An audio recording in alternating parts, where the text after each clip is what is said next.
Bonsoir, bonjour. Soyez les bienvenus dans l'émission To Solo la Bible. On a Eza Sœur Marie-Grâce. Mbote na bandeko nyonso bolandanga avant ou après. Mbote na ba mama nyonso ya Women in Prayer. Partout vos amis Canada. Partout vos alliés. Mbote nzamba pambola bino. Vraiment, on est ensemble, tous ensemble. Bosambonde yango wana nde vie na biso ya basi ya babondeli ba mama ya Women in Prayer. Lelo na yesu na émission na biso To Solo la Bible. Sujet na nga lelo eza motuya, thème na nga lelo eza ozosenga auction pona osalela nzambe to pona omilakisa to pona bato batala yo to pona bato babetelo mabotko to pona bato ba glorifier yo. Ozosenga auction nzambe pe pakolanga epakolami. Ozosenga epakolami na nzambe. God anointing me. Telling God anointing me. God anointing me is for what? If God anointing you is for what? To save the Lord or to showing off? To showing off. God anointing me. Why God should anointing you? Pourquoi nzambe apakola yo epakolami? Nazwi exemple ya Samson. Omoi nzambe tango abenga biso soki apakoli yo awendre yo auction elikolo na yo eza pono servir ye.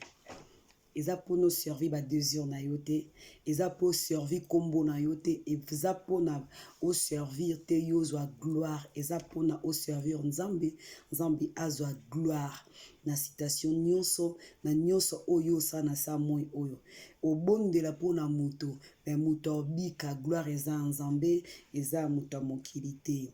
Nazwi exemple ya Samson poani. Samson maman na banda obota te bapesa ki maman na promesse. Ange abimela ki maman na yebisa ki obota mwana wana akozala sauveur ya Israël. Nzambe akopakola ye anointing ya likolo na ye azala makasi nyonso tu. Donc nzambe apesaki Samson makasi wana ezalaki mpona kobondela peuple Israël. Mais Samson nga natangi na Bible na mona asalelaki yango kaka mpona babénéfice na ye moko. Namoni place oyo asalelaki yango mpona bénéfice ya mosala nzambe mingi ezalaki kaka mpona ye moko. Alors, Samson d'abord, là, maman n'a pas payé promesse, elle dit papa na bango ange azongaki deuxième fois. Nenga la linga kaka. Papa bango ba kiso keza nzambe zonga lisusu nzambe pa zongaki. Ngaso nzambe ba balanga likambo. So eza na nzambe so eza yo na challenge a toujours God zonga lisusu pe nzamba zongaka. Pour une fois que c'est l'erreur tam so na nzambe te ya ba sentiment na yo, ya ba émotion, eza ba il y a pas désir et aux yeux on le quoi message ou quoi prophétie tam so mutumo pa ki ne pe ba sentiment mutumo ina sentiment mo ayo goloba na yo te so que ça pendant nzambe faut senga toujours nzambe deuxième fois azonga ka troisième même trois quatre fois nzamba zonga ka azonga ayebisa yo. Alors Samson on a vu exemple Samson maman na bango akoma pe na zema botaki la aboti mwana kola ki pe Samson la akoli Samson, le grand Samson, le grand front Samson. Sorry, Samson. Samson la akola ki mesele makasi wana pona ye moko. D'abord akenda no bala mwasi oyo no eza la volonté nzambe te. Peut-être atam supposa ali bala no eza la volonté nzambe te. Peut-être atam supposa a kota la mariage oyo eza la volonté nzambe te. Samson akende ko bala mwasi oyo eza o azalaki na volonté ya nzambe te. Parce que volonté ba akende ko bala philistine. Ba philistine donc fallait pas abala étranger. Azaki étranger pa na ye. Azaki permettre peuple Israël abala étranger. Il y a que bala étrangère, à bala étrangère. Étranger ozaki moi femme ya philistin. Alors déjà on a dit la contre-volonté en Zambie et la volonté na moko. Donc na deuxième partie na moni Samson là raké ko déclarer moi sinaye que moi sinaye papa la moi sina lobi que non apesaki mwasi nelige pa moto mosusu. Bible elobi Samson aboma René Fox ya so bengango Fox. Aboma so combien so 100 plus de 100 René récent au plus aboma bango apelisa ba moto na mikile na bango abwaka na bilanga bato eziki bilanga ba Philistin eziki.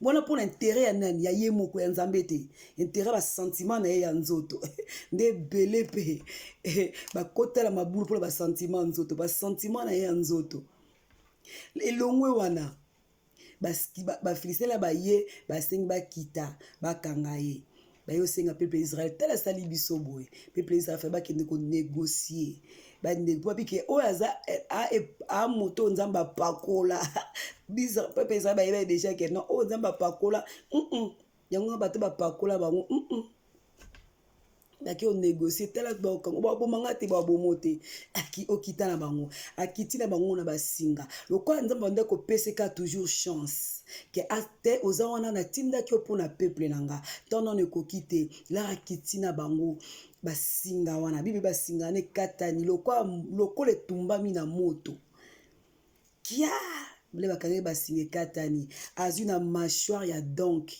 donc eza âne na mâchoire ya âne bible lobi aboma 1000 hommes na mâchoire kaka ya âne donc epakola me ekapasitaka bato basala makambo moko impossible ekoma possible abomi 1000 personnes na 1000 hommes en plus 1000 hommes ala abomi nzamba azaka na ye nzamba opeseka chance nyonso tone ezaki na intérêt na ye n'intérêt nzambe te n'intérêt na ye mais nzamba opeseka chance nzamba opeseka chance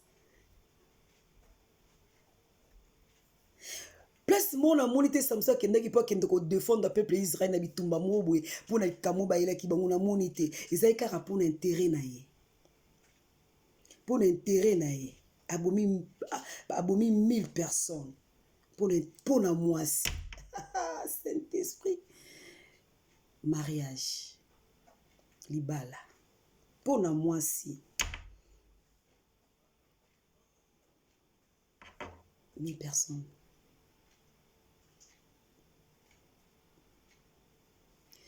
nzamba opeseka chance po nzamba azaka fidèle maloba na ye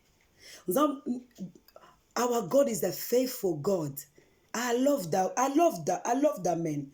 I don't know if I have to call him man or what. Man only, mais Aza vraiment faithful, fidèle, à garder l'alliance. Lokwa sa prometaka mama na ba Samson ke mwana naza lokwa mwana nyonso tout epakola meza likolo na ye mwa longole po epakola meza te atikika Samson epakola mina ye wana Samson ye moko ami bomi ase de kaka koko désobéissance na ngongo na nzambe akesu kolinga mwasi kaka ba Philistin alingi kaka mwasi ba Philistin ale aye ko kote suna mariage o ezalaki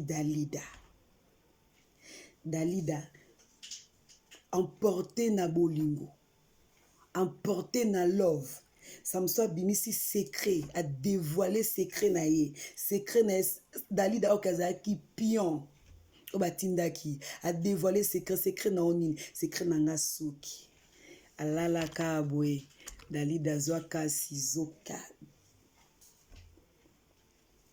akati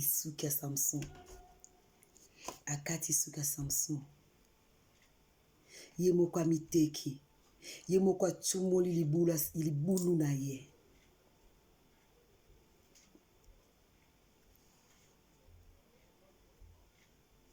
ye moko atilimi libulu na ye nzamba za fidèle alakaki awandraki yesili malgré tout ça la makambo za contre nzambe mais nzamba ozalaka na ye mais azotala ye et na bato mususu nzambe tellement asala alliance alongole pakola mina ete watia likolo na ome yo moko omiboma eza na bato mususu nzambe pa longola pakola matiki bango po alliance ezala te ayaki kaka kutani na yo aseno alliance ta eba meka yo yango mona mtu mususu azalaki apa komika bongo mtu mususu apa komika bongo Nzambe asalaka alliance na David. Le bala David babebisaka alongola ki bokondi. Te bala David babebisa alongola ki bokondi. Ta tikara toujours ki bokondi. Et pas bana David alongoli ka ndamba tikela bango toujours ki bokondi. On a parce que asalaka alliance na bango te na likolo. Samson alliance ezalaka na parent na ye. Ke mona bona bobota bona boy moi bima lo coûter pas maman ba Samson ezate yango na papa na ezate yango atikaka mafuta wana pa kola malikola Samson ye osela ngo ba bêtise pona ba sentiment nzoto na ye yo so senga nzamba pok apakola yo epakola mia likona posa ni po mokili bando betelo maboko posa ni poka mokili bando e ba cadeau ba mbongo ba nini to vraiment pona peuple nzambe pona o sauver ba en parce que Bible le pour Bible le pardon, Bible, oui, Bible, dans le quoi il s'ozonga, donc azozonga kalate, Jésus revient bientôt kalate, Jesus is coming back soon, very soon, azoa kalate, sko yozo senga auction na pona nini, est-ce que pona penza, auction penza que non, soko lobika li loba moko, muto mote mezaki alibanga, e bukani e komi ya misongi ya misunya ya mbi yesu, tozo senga ka pona lolendo. Pour bamuna pour batala yo Samson azaki muto bapakola ye auction ezaki pa bundela peuple po sala nzambe po nzamba pesa ki pona ete mais comme ça ba sentiment na ye ba sentiment nzoto akendo bundela basi akendo sala boy akendo sala boy pona ye moko ozo senga auction pona nani po sala nini po kangola bana nzambe po bika babeli babika gloire ezonge pa nzambe to po mona moninga na bondela kinga na bikisaki te ngai ye omoni nga so nazo modéré omoni auction ezalaka makasi omoni ngai ye so nazo te ye auction kitaka nga penza eza pona bongo tozaka pona gloire nzambe peuple de Dieu babika bana nzambe balongwa na distraction. TikTok kune yinda ka matie kiti kuna monde moko bwe na yebite metango koti auction na wana batu pende bakomi ko bongola mitema na kati kuna auction na ozo senga nzambe na posa auction. God, I want anointing, I need anointing. For what? Pona nini sœur? Posa la nini? Ebele bala posa ba auction ya concurrence. Ebele bazan ba posa ba auction pour tala muninga. Pour lula muninga.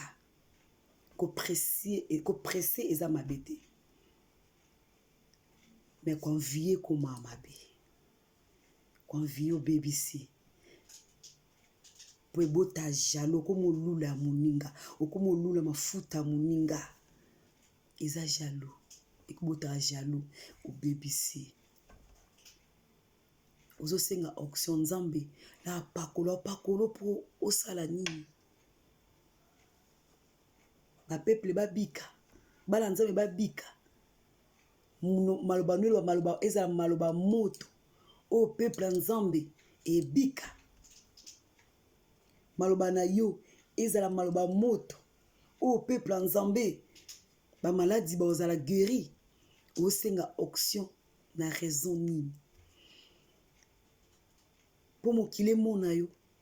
Pour l'élévation, encore le temps dans le monde à ma TV.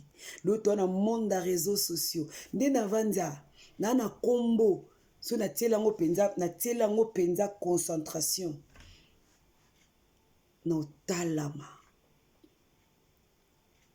Menzambe. Na ebite me mangande ni. So na tilango penza concentration. Mais si ko nga na zawa na za pona ba kombo ba tuté, mais na pona te ya sango malamu nzambe. Na pona ibsa mutu moko boyeke no nzamba zo ya kalate. Nazalaka momeli cigarette, nazalaka momeli boki. Mais nyonso tona ndenge kenda na comprendre te ka nzambe. Auction nzambe ye longola nga na makamwana na koma pe ko bondela pour ba ndeko batikali kuna ba rejoindre nga parce que kuna viezate place nga na koma vieza ebele ba oseka baseka lokuta dena manza mandalo belanga pona mutu moko boye nakoka mpe makambo nayoka motu moko boye nalai naloti ye na comprendre nga bite ndeko oyo azoseka lokuta tika na courage nabondela mpona ye nalanda ye place nga nakende eza place batikala ye kufa monde ya réseaux sociaux ya kosaleka elo eza te apres kosala baselfie akangi telefone abanzi olela pongi balalaka te bele dépression esala bango sikoyo auction na yo auction ozosenga mpo okende obimisa bango na dépression auction ozosenga nzambe est-ce qu'on a souci ya baama nzambe to eza mpo bamona yo eza bamona yo oyebi Samson alou merci Saint-Esprit Samson alulaki basi yango ebomaki yango auction na ye asalelaki yango na nzela wana kolula eloko te lula baama nzambe auction na yo osala yango na oluka baama nzambe na ogeri baama nzambe so oluli yango na mbongo osala yango na mbongo so oluli okoma lokoso so oluli yango batanga kombo na yo osala yango koluka batanga kombo na yo so oluli yango mpona bandako mpona mituka osala yango kaka bongo mais so oluli yango mpona baama nzambe babika auction wana esalama baama nzambe babika mpe nzambe ozwa gloire abetelo maboko wana posa bato mokili babetelo maboko te noza na posa nzambe abetelo maboko aloba bon travailleur mosali malamu servante malamu serviteur malamu Samson lulaki yango mpona basi yango bando bunda kaka ndo sela yango force wana mpona basi mpona okibundela peuple ya Israel te mpona okibundela armée ya Israel te mpona basi sikoyo osenga yango poani yango mpe nayaki na teme ozosenga auction mpona nini mpona osalela nzambe mpona omilakisa mpona batala yo bayeba yo mituna yo moko na soki na mituna eza na bato mosusu nzambe alongolaka abwakisi mpo alliance eza te eza na bato mosusu alliance eza agarda mais yo agarde auctionne me eboma yo moko David asalaka mabe nzambe abi epe koti na ndako na mazala toujours mokonzi auction elongwa te mwalongola te po alliance ezalaki ekanga nzambe alliance ekanga nzambe neti Samson alliance ekanga nzambe me moko amibeli amibomi so ozosenga auction mpona mbongo eboma yo so osenga mpona bandako eboma yo mituka eboma basi mpona baama nzambe obetelo maboko vanda tala na osenga auction nzambe apambolanga nzambe apesanga auction mpona sani nzambe apambolanga mpona sani nayeba oloba so na vanda na oloba baloba moto oyo echange mitema bato mpona gloire nzambe mpona ngaso na lobi oko bakendanga so na lobi en tout cas vraiment nzambe asalanga ngolu wi mais nga pena so na lobi natiki biso osenga nzambe anointing you awendre yo mpona bituna mpona se mpona osala nzambe se mpona basusi ya baama nzambe ntango balali pongi ozolela nzambe obetelo maboko tokosa bato tokosa conscience na biso te yango alobi bino botala ndenge elongi botala apparence menga na otala motema nzambe atala motema so binga nasenga so mpona boye ayebi soki nasenga so mpona susu ayebi zala concentré tuna osenga auction nzambe pakolange pakolami naza pena mwasi pakolami mobali wana siko eza mpona nini nzambe apambola biso Sœur Marie Grâce côté tolinga bacommentaire na bino esala biso bien ngai balanga vérité na oyekola omoni mosala oyo so babinanga natika yango lelo nde na osepela mosala nzambe ya facile te so olingo osala yango nde nzambe alingi mais so olingo osala yango nde bango basalaka eza facile sikosoka babi nanga ya no tika na yo sala nonga ka na mbongo na mbongo kaka na pambulo za loka millionnaire osalela nga ka na mbongo nde no sepela na ponela nga ovanda bona pesa oli loba bona to saka ye Jésus revient bientôt nzamba oya kalata zozonga bongisa motema na yo oxio etikala mafuta etikala epakola metikala ibosa nzambo présenter nini oloba nini nzamba pambola bino Sœur Marie Grâce tukutani mbala sima na émission na biso susu tosolo la Bible vous abonnez na Marie Grâce Taylor TV partagez vidéo et ça la bien et ça la biso bien surtout mingi on a besoin de comme on a 1000 abonnés pour aider biso vraiment toko kaka kosunga bana biso ya ba orphelin ba veuve na terre qui na Pakistan ba maman na biso ba papa na biso kuna église de Dieu ba na besoin to pambola bango na 200 pardon na 20 bibles to pambola bango nzamba pambola bino mto o s'abonner o cliquer kaka boy pa o s'abonner na Marie Grâce Taylor TV o partager o pestine de ba s'abonner na nini oyo na YouTube oyo nzamba ozanga to pambolo merci wana to tena mbala sima Sœur Marie Grâce ciao ciao shalom.